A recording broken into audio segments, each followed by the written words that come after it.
Hi, Bobby. Good morning. Where's Terrence or Terry? Anyway, do I want to work here? How to create a winning culture? Let's get right into it. Culture comes from the Latin word that means care. How do you care for yourself? How do you care for others? All culture starts within you. So I want you to think about the animal world here for a moment. There's culture in the animal world. So let's go in, and the frog and the scorpion have met at the bank of the river at the same time. The frog is about ready to hop in the river and swim across. The scorpion sees what is about ready to happen and engages the frog in conversation. He says, "Mr. Frog, I'm a scorpion. I cannot swim. Would you be so kind as to let me hop on your back and swim me across to the other side? I would be most grateful." The frog looks at the scorpion and says, "No way. Scorpions sting frogs and kill them. I'd be swimming across the river and you'd sting me and I'd drown and die. No way." The scorpion looks at the frog and he says, "Mr. Frog, you're not using your frog brain. I'm not interested in committing suicide. I just want to get to the other side. Please do me the favor." So anyway, the frog thinks about it. He says, "Okay, hop on." So they're going across the river. Halfway across the river, the scorpion stings the frog. They're now going down in the water for the third time. The frog cannot believe what is happening. And he says, "How could you do this? How could you do this? I'm going to drown and die. How could you do this?" And the scorpion replied, "Because I am a scorpion." Scorpions have a certain culture. Frogs have a certain culture. Everything starts within you. So, what culture are you bringing as you lead your people in work? So, care for others. That's what you have to have. Their sense of being included, which basically is inclusiveness, and the gift of inclusion. Somebody once asked me at a talk, "What's your definition of love?" Boy, we could go on forever on that. But the real definition of love is the gift of inclusion. And you start giving that to your people at work, it is absolutely incredible what will happen. I have a story I shared with a couple of people here. This was back in the 70s.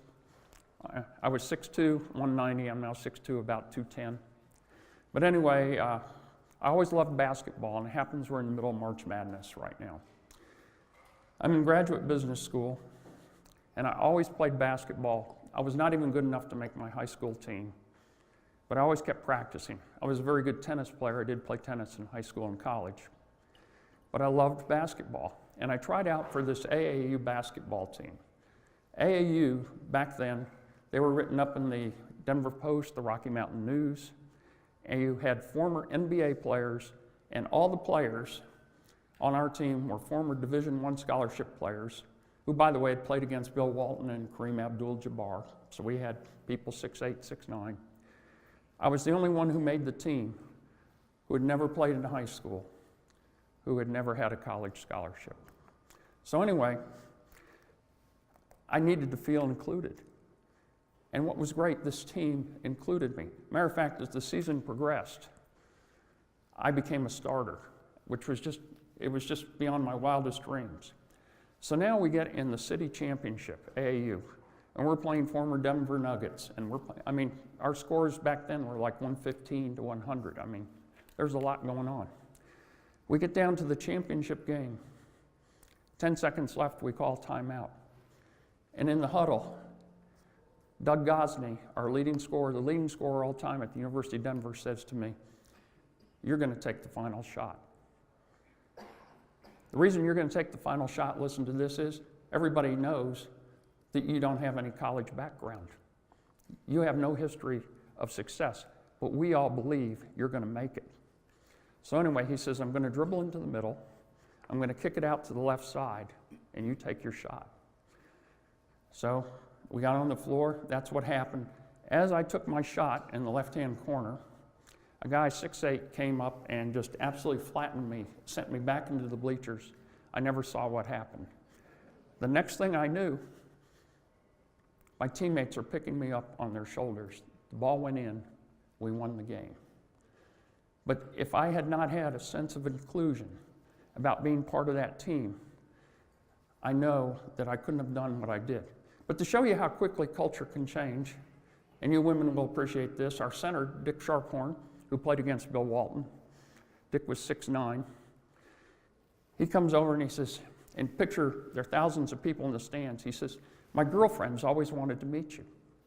I said, but I'm sweaty. He said, don't worry about that. Just go up there, give her a hug. And he points up in the stands.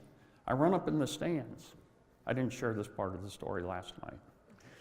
I go up in the stands, and I put my arm around this lady, and she's just looking at me like, you are really weird, really aggressive. And all of a sudden, I have this blow to the back of my head, and this guy, and I won't use his words, but don't mess with my woman. I had the wrong girl. So culture can change very quickly. She was 2 girls over, okay? So anyway, the gift of inclusion is very, very important. Okay, the compelling reason to have a winning culture. We have more productive teams. We have happier teams. I'm getting feedback when I stand right here. Anyway.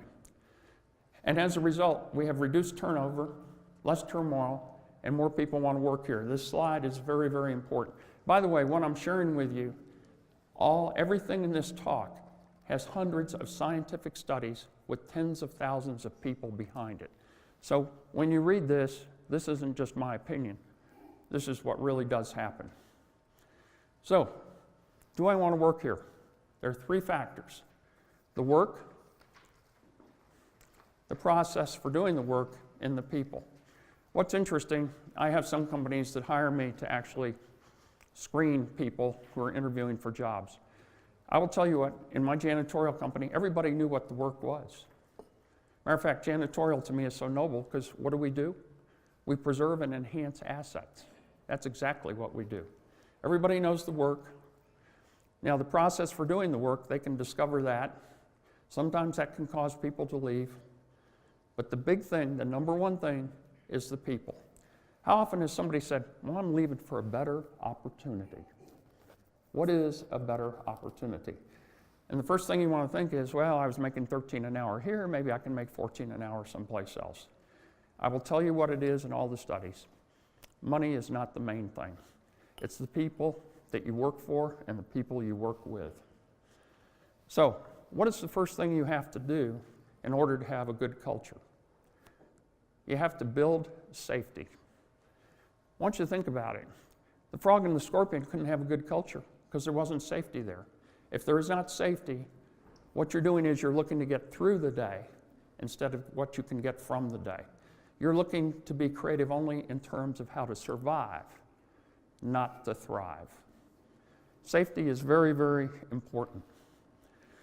And one of the things is, with building safety, you have to have belonging cues. Just like all those players who embraced me. I had no Division I background, no high school background. You have to embrace your people personally. Personally. Very, very important. And you have to manage collaboration, not status. Manage collaboration, not status. Let me tell you how important this is. Researchers discovered something very, very interesting. How many of you are in an organization, obviously, where you have different people at different levels? I know, Paul, you have that. Lavelle, right? So everybody has a status. But what's interesting, if you manage your business by status, it doesn't really go very far. Because people know, well, I can contribute, but the other person up above me really isn't interested. So anyway, what the researchers did is, they got various rooms and they took 4 CEOs, put them in a room, 4 doctors, 4 college presidents, 4 engineers, 4 attorneys, and 4 CPAs, and 4 kindergartners. 4 kindergartners. And here's what they did. The rooms, they had one-way glass so the researchers could observe what was going on. They had complete audio and video. And here was the task each team was given. They were given 4 sticks of spaghetti, uncooked spaghetti. They were given a yard of tape, a yard of string, and a marshmallow. And they were told in 15 minutes who can create the tallest structure with the marshmallow sitting on top. The kindergartners won. And they were going, that is amazing. So they started repeating this around the country. And the kindergartners always won. different kindergartners, different CEOs, different college presidents. And what they found out was, when you have professional people, we manage status. In other words, I'm going to respect you, Paul, because of something you do. Lavelle, I'm going to respect you. So we'd be sitting there in our group, right? And I'd pick this up and Lavelle would say, well, Steve, maybe we could do it this way. And Paul says, well, I think maybe we could do this. We're all very courteous to each other. Kindergartners have no context of status. So this is what was going on. One kindergartner would go in with this, another one would grab it, and they would just go back and forth. So they were managing collaboration, not status. And the thing is, when you build safety, that is the only way, by the way, that you can be creative and remain relevant as a business. Think about that. And every act of creation is first an act of destruction. Every time you create something, you're destroying something that was not there before. Even if you're altering it slightly, every act of creation is an act of destruction. So without a safe environment, you will not be creative. You will not respond well to change. Very, very important. Now, here's what's interesting. Getting back to the kindergartners, the researchers said, you know, maybe this is just a cultural thing. Maybe this is just something that goes on here in the United States.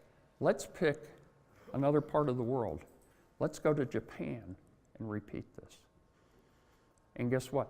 The kindergartners in Japan won again. So this is universal. Manage collaboration, not status. And by the way, to show you what the difference was, on average, the kindergartners built a structure with a marshmallow on top that was 28 inches tall. The other groups averaged 16 to 18 inches. Yes, so very, very important. Number two, second thing, so the first thing is you got to build safety. Very, very important. If you don't feel safe, you're not going to be creative, because if you're creative and you fail and you're in a negative environment, that's not a good thing. Nobody wants to play the game, I bet my job. If somebody comes to you, Bobby, and says, hey, I found a different way of, let's say, cleaning floors. Floors was the business I was in, hard floors. I did work for like Walmart, Kroger, Safeway. But if somebody comes to you with a different way to do it, and they're belittled for it, or you don't listen to them, then it's going to be hard to make progress. Even if you might think it's stupid, because here's the response I hear from most people, and Paul made a good point last night. We manage systems and we lead people. And the only way you absolutely can lead people is you have to hear them. Notice I didn't say listen to them. People say I'm a good listener. Let me tell you what. I already know that you might not be a good listener, because you have to hear the context. You have to hear the emotion. You have to hear where somebody's coming from. That is such an important way to feel included. And I'm sure all of us in here, obviously not in our businesses because we run them perfectly, but maybe in our personal lives, have not been good at hearing. But share vulnerability. This is very, very important. You share vulnerability. It's being able to say, I don't